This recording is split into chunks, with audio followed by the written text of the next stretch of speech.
Assalamualaikum grade 5. How are you all? My name is Rida Khalid and I welcome you back to another lesson of OPE. Students, जैसा कि आप सब जानते हैं कि हम यूनिट नंबर 9 और 10 को कंप्लीट कर चुके हैं और आज हम OPE के यूनिट नंबर 11 के बारे में बात करने जा रहे हैं। स्टूडेंट्स, मैं आपको बताती चलूं कि ये जो लेसन है ये बहुत इंटरेस्टिंग है। इस यूनिट का ताल्लुक आपकी सोशल स्टडीज के साथ है, यानी आप सोशल स्टडीज में ये चैप्टर ऑलरेडी पढ़ चुके हैं। मैं चाहती हूँ कि आज मेरे साथ मिलके आप इंग्लिश के इस लेसन को सोशल स्टडीज के साथ रिवाइंड करके देखें और बहुत कुछ सीखें। तो चलिए आज के लेसन को स्टार्ट करते हैं। So grade 5, are you ready for the fun? तो जल्दी से आप याद कर लें कि सोशल स्टडीज में कहीं पर भी आपने अर्थक्वेक का नाम सुना होगा या कहीं पर भी आपने सुनामीज का नाम सुना होगा। डिफरेंट कंट्रीज में डिफरेंट एरियाज पर बहुत सारे नेचुरल डिजास्टर्स आते रहते हैं। वो जो नेचुरल डिजास्टर्स, ये जो बहुत बड़ा सा एक वर्ड मैंने बोला है, इस वर्ड को आज मिस रदा आपको प्रॉपर्ली एक्सप्लेन करने वाली हैं और इससे रिलेटेड एक छोटी सी एक्टिविटी भी करवाने वाली हैं।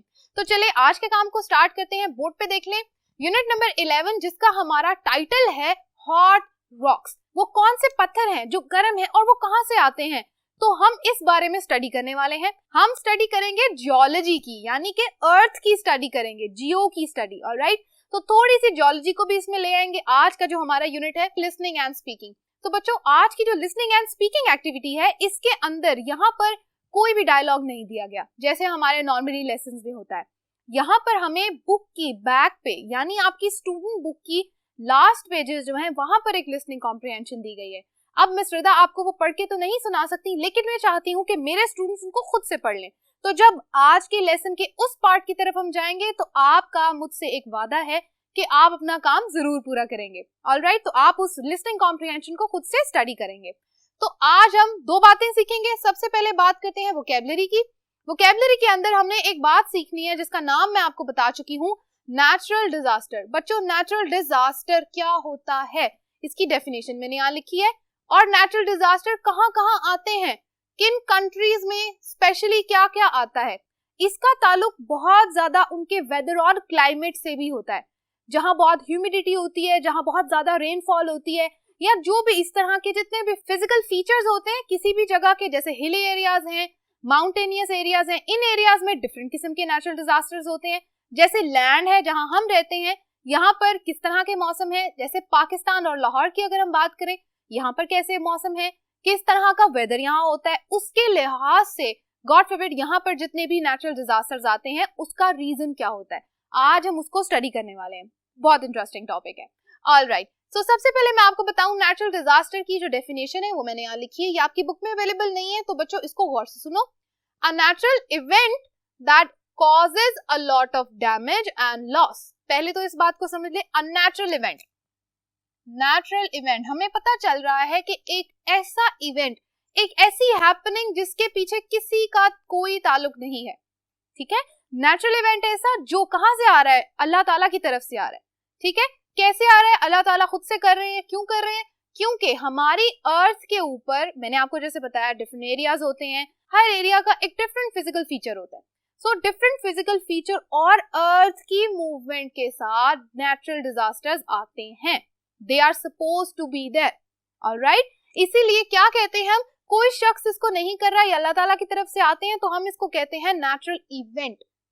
ओके, ऐसा इवेंट जो नेचुरली अकर कर रहा है, कोई इंसान, किसी ह्यूमन बीइंग का इसमें कोई कनेक्शन नहीं है। Alright, that causes a lot of damage and loss, बहुत ज्यादा जिसकी वजह से लॉस हो जाता है, डैमेज होता है। कैसे?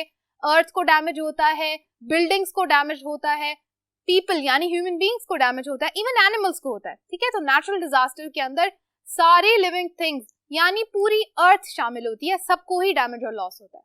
ठीक है, अब जब एग्जांपल्स की हम बात करेंगे उस टाइम आपको इसकी मजीद क्लियरेंस हो जाएगी।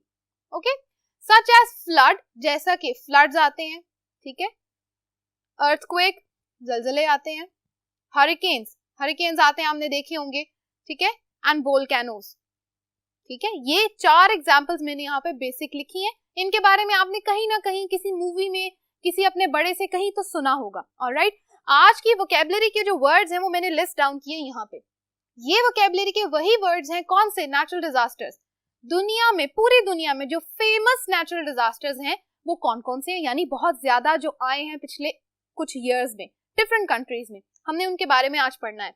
Earthquake, volcanoes, hurricanes, tsunamis, T is silent so हम इसको सुनामी पढ़ेंगे, फ्लड्स, टॉर्नेडो, लैंडस्लाइड। ये कौन कौन से ऐसे नेचुरल डिजास्टर है और ये हमारी अर्थ के किस पार्ट में या किस कंट्री में आते हैं। मैंने आपको बताया था हर कंट्री का डिफरेंट फिजिकल फीचर होता है ना, उसके हिसाब से ये जो डिफरेंट नेचुरल डिजास्टर्स हैं ये डिफरेंट कंट्रीज में आते हैं। हम इनके रीजंस को देखेंगे। जैसे सुनामी, पानी की बात है, पानी की एक बहुत बड़ी लहर को कहते हैं सुनामी। तो आपको लगता है लाहौर में सुनामी आ सकता है? Because we don't have that much of water, हमारे पास सी नहीं है, समंदर नहीं है यहाँ पे। लेकिन सुनामीज कहाँ आ सकते हैं? एग्जैक्टली जहां पर पानी है बहुत ज्यादा, समंदर है, वेयर वी हैव रिवर्स और सीज, तो इन एरियाज में आएंगे सुनामीज। अब ये बात आपने याद रखनी है कि नेचुरल डिजास्टर्स डिफरेंट कंट्रीज में आते हैं। ऑलराइट, अच्छा अब बात करने वाले हैं हम ग्रामर की। छोटी सी एक बात है, इसको भी देख लें। ग्रामर के पोर्शन में आज हमने देखना है प्रेडिक्शंस के लिए गोइंग टू क्वेश्चन। जब प्रेडिक्शंस के हम बनाते हैं, आई थिंक की बात हुई थी, याद है? I think it is going to rain. तो जब मैंने ये बोला था, I think I should write it here, मैं लिखती हूँ यहाँ पे, I think it is going to rain today. ठीक है, प्रेजेंट की बात करते हैं। अब जहां पर जो मैंने गोइंग टू का वर्ड यूज किया है, ये हमें क्या बता रहा है? ये हमें बता रहा है कि हम प्रिडिक्शन कर रहे हैं कि कल या आज, लेटर द डे, आज दिन के बाकी हिस्से में क्या हो सकता है प्रेजेंट के अंदर। ठीक है, सो हम गोइंग टू को यूज करते हुए कुछ प्रेडिक्शंस भी बनाएंगे। ऑलराइट, इस लेसन में नहीं पर लेसन नंबर 2 में, तो याद रखिएगा लेसन 2 में हमने ये ग्रामर का पार्ट डिस्कस करना है, इसलिए आज इसकी इंट्रोडक्शन मैं आपको दे रही हूँ। उसके अलावा हमने देखना है डिफाइनिंग रिलेटिव क्लॉजेस। अब रिलेटिव क्लॉजेस कौन से होते थे, इसकी डेफिनेशन भी मैंने लिख दी है, इसको रिवाइज कर लेते हैं। A clause that describes the subject that is the main clause, starting with the words like who, whom, whose, which and that। ऐसा क्लॉज जो हमें क्या डिस्क्राइब कर रहा है? सब्जेक्ट के बारे में।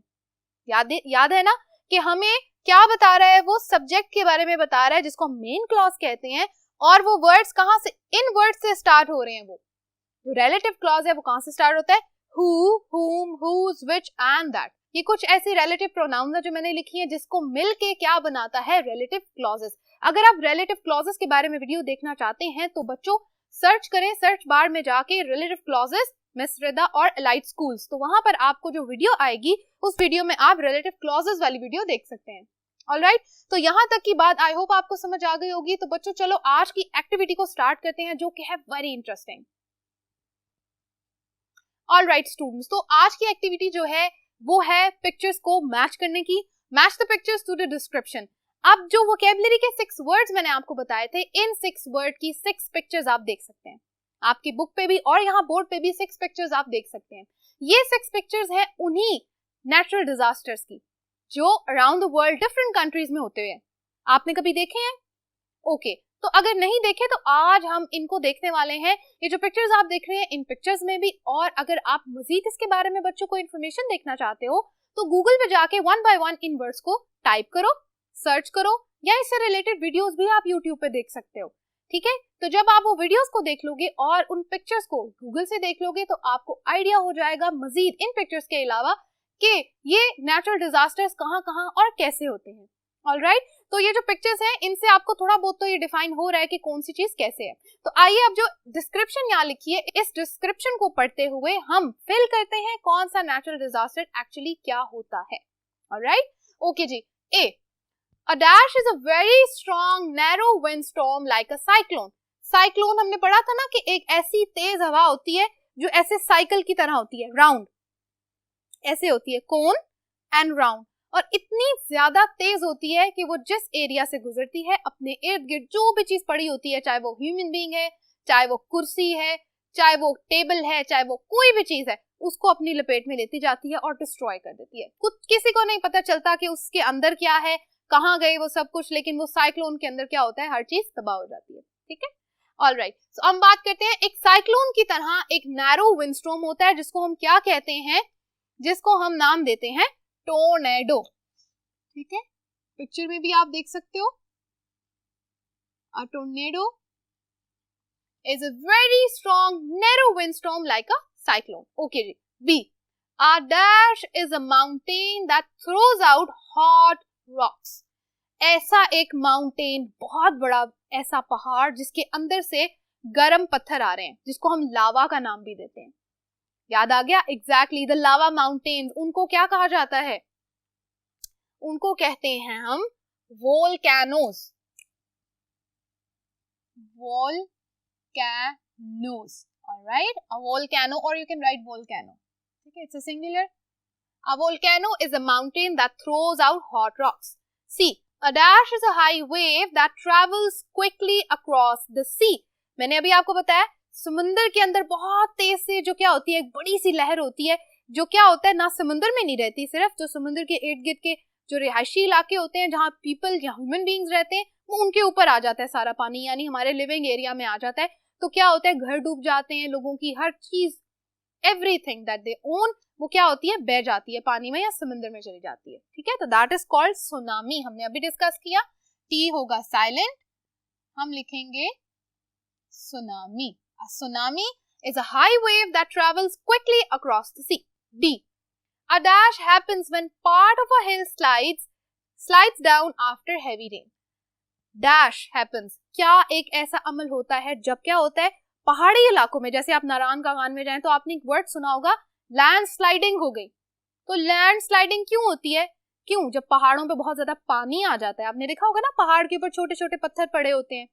सो जब बहुत ज्यादा बारिश होती है या बहुत ज्यादा उस पे स्नो आ जाती है, फिर स्नो जब पिघलती है पानी में बन जाती है, तो वो पानी से क्या होता है, वो जो बड़े बड़े पत्थर होते हैं ना, वो स्लिप करना शुरू कर देते हैं. तो वो स्लिप करके जब एक माउंटेन से दूसरे माउंटेन पे गिरते हैं तो उसको कहा जाता है land sliding. Okay, let's write the word land slide. A landslide happens when part of a hill slides down after heavy rain. Okay? Okay. E. A dash happens when the ground shakes and sometimes buildings fall down. ऐसा अमल कब होता है? जब अर्थ बहुत जोर से shake करती है, और समटाइम्स कभी कभी क्या होता है, बिल्डिंग्स भी गिर जाती हैं उसकी वजह से. तो आपने इस बारे में तो सुना होगा, कोई ना कोई अर्थक्वेक, गॉड फॉरबिड, आपने फेस भी किया होगा, तो उसको कहते हैं अर्थक्वेक. ठीक है, earthquake. All right. Last one. A dash is a storm of very strong winds and heavy rains. एक ऐसा तूफान, स्टॉर्म कहते हैं तूफान को, बहुत तेज तूफान जब आता है, किस तरह आता है, वेरी स्ट्रॉन्ग विंड्स, बड़ी ही तेज हवाएं होती हैं कि घरों के दरवाजे बजते हैं, समटाइम्स जो कच्चे मकान होते हैं ना, उनकी छतें भी उड़ जाती हैं, और बहुत जोर से आंधी आती है, और बहुत ज्यादा क्या होती है, बारिश. वो बारिश एक दो दिन नहीं होती, वो बारिश कितने कितने दिन चलती रहती है, और इसी तरह तूफानी बारिश होती है, और क्या होता है, तेज हवाएं चलती हैं, बहुत तेज हवाएं कि घर बर्बाद हो जाते हैं, लोग उड़ के इधर उधर गिरते हैं. देखा होगा वीडियोस में, मूवीज में. एग्जैक्टली. सो उस सिचुएशन को कहते हैं, the type of natural disaster is hurricane. A hurricane is a storm of very strong winds and heavy rain. तो बच्चों, अब हमें पता चल गया ये जो 6 वोकैबुलरी के आज हमने नेचुरल डिजास्टर के वर्ड्स पढ़े थे वो क्या होते हैं. अब हम देखने वाले हैं कि हमारी वर्ल्ड में किस किस जगह, किस किस कंट्री के अंदर ये 6 नेचुरल डिजास्टर्स आते हैं. Alright, let's move on and let's find out कि कहां पर ये नेचुरल डिजास्टर्स आते रहे हैं. सो स्टूडेंट्स, यहाँ पर बोर्ड पे आप एक मैप देख रहे हैं. ये मैप एज इट इज आपकी बुक में भी बना हुआ है. Exactly, it's the same. I know this one is not that pretty, लेकिन आपकी बुक में बहुत प्यारे तरीके से बना हुआ है. ऑलराइट, मिस रिदा ने एक ट्राई की है यहाँ मैप बनाने की, और मैप के अंदर मैंने लिखे हैं वही स्टेट्स और कंट्रीज के नाम जो आपकी बुक में भी दिए गए हैं. ऑलराइट, हमने सिर्फ इन 5 कंट्रीज के बारे में बताना है. हमने बताना है कि वो जो 6 नेचुरल डिजास्टर्स बड़े फेमस हैं, ऑल अराउंड द वर्ल्ड आते रहे हैं, डिफरेंट कंट्रीज में, डिफरेंट एरियाज में, तो वो कौन कौन से फेमस ऐसे एरियाज थे या ऐसी कंट्रीज थी जहां ये आते रहे. ऑलराइट, इसमें पाकिस्तान का नाम नहीं है क्योंकि पाकिस्तान के बारे में हम एंड पे स्टडी करेंगे. ऑलराइट, चलिए बच्चों, हम पढ़ते हैं हमारी जो इस एक्सरसाइज की हेडिंग है वो क्या है.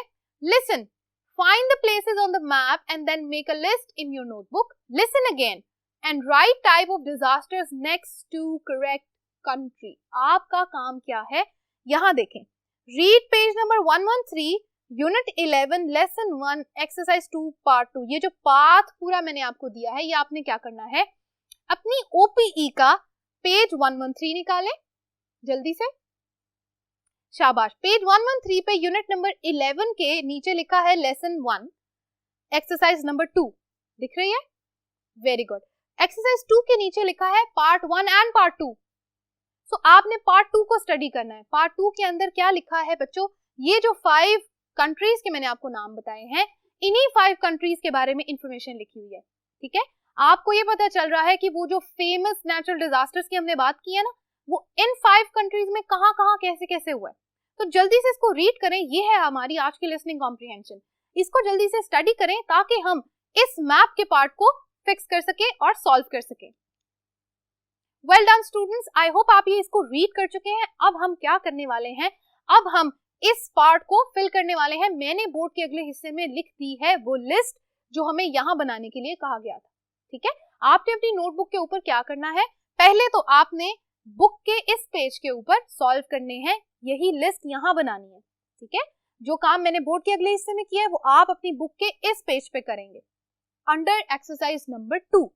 इस एक्सरसाइज 2 के नीचे जो यहाँ मैप बना है, मैप के नीचे आपने उन डिजास्टर्स के नाम लिखने हैं। उसके बाद आपने क्या करना है, अपनी नोटबुक के अंदर भी एक लिस्ट बनानी है। ऊपर लिखेंगे आप एक्सरसाइज नंबर 2 और नीचे लिख देंगे वो लिस्ट और साथ लिखेंगे नेचुरल डिजास्टर। तो चलिए उस काम को भी स्टार्ट करते हैं। सो स्टूडेंट्स, अब हम बनाएंगे लिस्ट। कौन सी लिस्ट, उन्हीं नेचुरल डिजास्टर्स की जिसके बारे में अभी अभी हमने स्टडी किया है। ऑलराइट, सो जो मैप के ऊपर 6 कंट्रीज थी वो मैंने यहाँ लिख दी है। यूएसए को उन्होंने 2 दफा लिखा है बिकॉज यूएसए की 2 पार्ट्स के बारे में हम बात कर रहे हैं, साउथर्न एंड वेस्टर्न, ठीक है। तो मैंने यूएसए को 1 करके बोला था, विच मींस कि मैंने सिर्फ 4 के नाम लिए थे। ऑलराइट, अब बच्चों हम क्या करने वाले हैं, मैंने रेड में इनके आगे आंसर्स लिख दिए हैं। क्यों लिखे हैं आंसर्स, क्योंकि मैंने एक्सरसाइज 2 का वो पार्ट स्टडी किया है पेज 113 पे। आपसे मेरी रिक्वेस्ट है कि अगर आपने अभी तक उसको स्टडी नहीं किया तो बच्चों ये काम आपको समझ नहीं आएगा।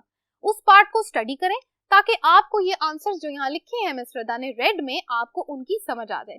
ऑलराइट, यहाँ तक का पार्ट आपने अपनी बुक में नोट करना है और यहाँ तक एक्सरसाइज 2 हो जाएगी बिल्कुल कंप्लीट। ऑलराइट बच्चों, एक्सरसाइज नंबर 3 स्टूडेंट्स आपने बिल्कुल मिस करनी है, वो स्टूडेंट एक्टिविटी है, उसको हम छोड़ देते हैं। हम बात करने वाले हैं एक्सरसाइज नंबर 4 की। मैंने आपको वादा किया था कि इस मैप में पाकिस्तान का नाम नहीं दिया गया, हम पाकिस्तान के बारे में बात करेंगे last of this lesson, at the very last of this lesson. Alright, so अब वो very last time is here. तो हम पढ़ने वाले हैं what about you, talk about your own country. I am from Pakistan and let's write about Pakistan.